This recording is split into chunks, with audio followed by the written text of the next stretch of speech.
Nama saya Tajaman Hatilaya, NPM 210531111014, Prodi Fisika. Pengertian teks non-parametrik. Dalam kenyataan di lapangan banyak sekali populasi yang terdistribusi tidak normal, bahkan tidak diketahui sama sekali. Misalnya data lamanya, penyakit atau berat penyakit. Di samping itu, dalam penelitian bidang kesehatan, terutama kedokteran, sering penarikan kesimpulan untuk uji hipotesa dilakukan dengan jumlah sampel yang kecil, sehingga uji statistik non-parametrik sering dipakai dalam penelitian bidang kesehatan. Karena uji ini tidak tergantung pada jenis distribusi. Kekuatan dan kelemahan statistik non-parametrik. Uji statistik non-parametrik memiliki keunggulan-keunggulan dibanding statistik parametrik. Beberapa keunggulan tersebut adalah: 1. Tidak membutuhkan asumsi normalitas distribusi populasi. 2. Umumnya mudah dikerjakan dan dimengerti karena tidak membutuhkan perhitungan matematika yang rumit. 3. Dapat mengganting data numerik dengan ordinal. Kadang tidak dibutuhkan urutan atau jenjang secara formal karena sering dijumpai hasil pengamatan dengan nilai kualitatif seperti lebih besar dibanding yang lain. Pada penelitian perilaku kesehatan, hal tersebut sering dijumpai. 5. Dilakukan secara langsung pada pengamatan yang nyata. Dan 6. Dapat digunakan pada populasi distribusi normal. Walaupun demikian, metode ini tidak sempurna dan banyak kelemahan-kelemahannya seperti: 1. Mengabaikan beberapa informasi tertentu. Misalnya kita mengurutkan data IPK mahasiswa dari 3,90 lalu 3,84 lalu 3,80 lalu 3,78 lalu 3,70 dan seterusnya. Statistik non-parametrik data tersebut dikelompokkan menurut ranking 1, 2, 3, 4, 5 dan seterusnya. Jika ada perubahan informasi nilai IPK misalnya 3,80 menjadi 3,82, maka hal tersebut tidak diragukan karena tetap ada di urutan 3. 2. Hasil uji statistik dalam setajam statistik parametrik interval estimasi dengan statistik non-parametrik pada confidence interval 95% bisa 2 kali lebih besar dibanding statistik parametrik. 3. Tidak dapat dieksplorasi atau digeneralisasi ke populasi pada penelitian klinik yang hanya membandingkan 2 kelompok atau lebih dengan sampel kecil. Hal ini salah, namun pada penelitian kesmas yang melibatkan masyarakat ini bisa menjadi catatan khusus. Jenis uji statistik non-parametrik. Penelitian deskriptif. Ada penelitian dilakukan untuk tujuan mendeskripsikan atau menganalisis suatu atau variabel tanpa membuat perbandingan atau tanpa menghubungkan antara variabel yang satu dengan yang lain. Alat analisis yang digunakan adalah statistik deskriptif, yaitu mean, media modus, standar deviasi, dan sebagainya. Contoh penelitian untuk menganalisis kualitas pelayanan puskesmas, menganalisis prestasi kinerja perawat, menganalisis pertumbuhan jumlah kunjungan pasien, dan lain-lain. Penelitian komparatif. Ada penelitian yang dilakukan untuk tujuan membandingkan sampel atau kelompok satu dengan sampel kelompok lainnya, baik sampel bebas atau berpasangan pairet. Dengan demikian, hipotesis penelitian komparatif sifatnya membandingkan. Memilih tes statistik non-parametrik. 1. Uji statistik satu sampel untuk jenis data ordinal atau peringkat.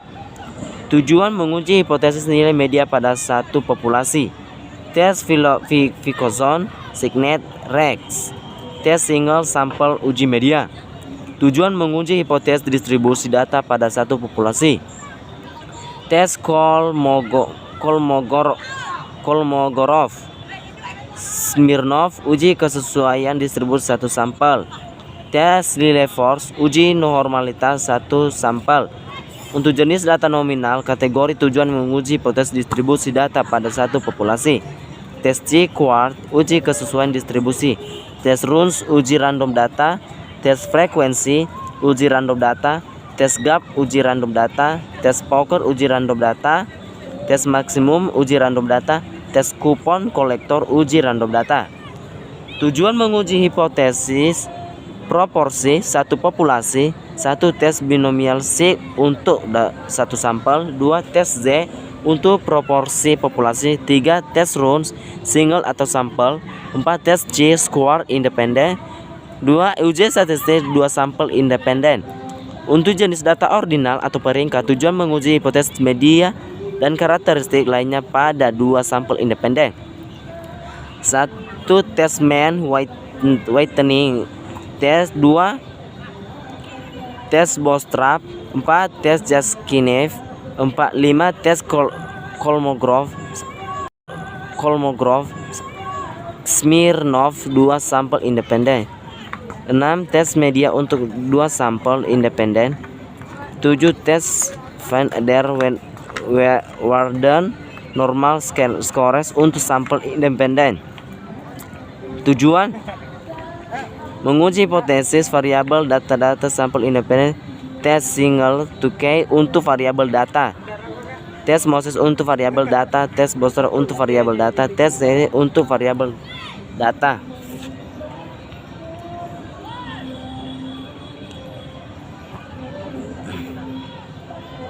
Bentuk jenis data nominal atau kategori.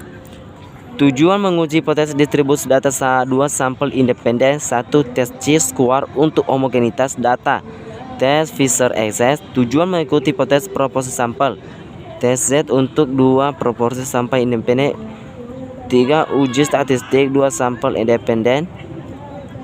Untuk jenis data ordinal atau peringkat, tujuan menguji hipotesis urutan atau order data pada dua sampel independen, tes Wilcoxon signet Rex berpasangan, tes binomial C untuk dua sampel independen.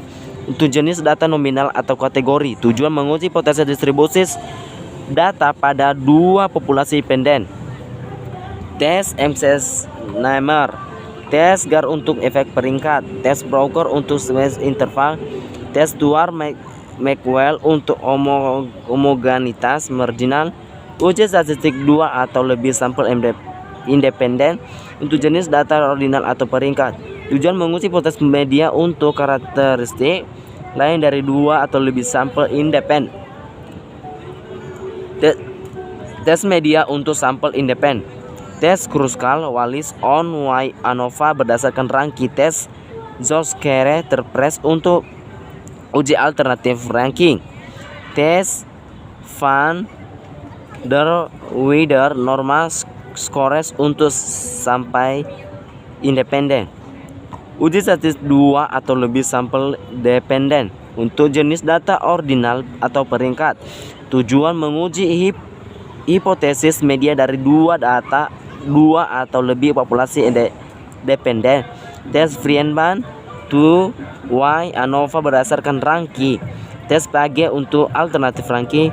Untuk jenis data nominal, kategori nominal atau kategorik, tujuan menguji hipotesis distribusi data pada dua atau lebih populasi dari dua atau lebih sampel independen,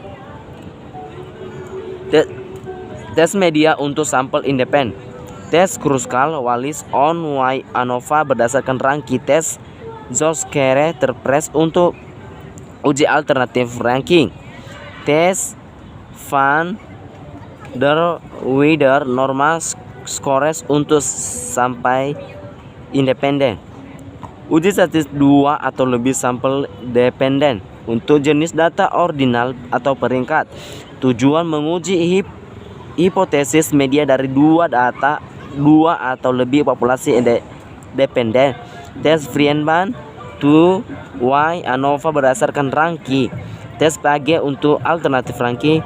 Untuk jenis data nominal, kategori nominal atau kategorik, tujuan menguji hipotesis distribusi data pada dua atau lebih populasi dependen, satu tes Korka, 6 uji korelasi atau asosiasi. Untuk jenis data ordinal atau peringkat, uji bivariat duka kelompok data ordinal, tes Spearman, Esran, order corrector coefficient termasuk untuk menguji signifikasi koefisien korelasi Spearman.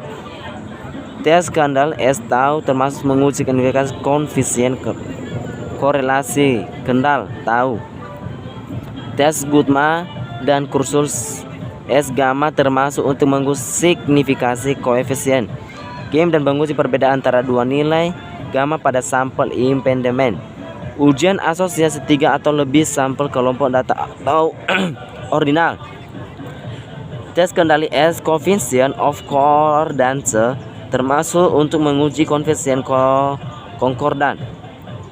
Bentuk-bentuk jenis data nominal kategori 1. Tes koefisien kontingensi, tes koefisien P, tes koefisien P-Carme, tes Yule-Ski. 5. Tes odd ration termasuk untuk menguji signifikasi odd ration. Tes Ken kappa termasuk menguji signifikan kosen. S kappa menguji signifikan delay Cohen. S kappa independen. 7. Tes binominal effect season display. Baik, mungkin itu aja dari pembahasan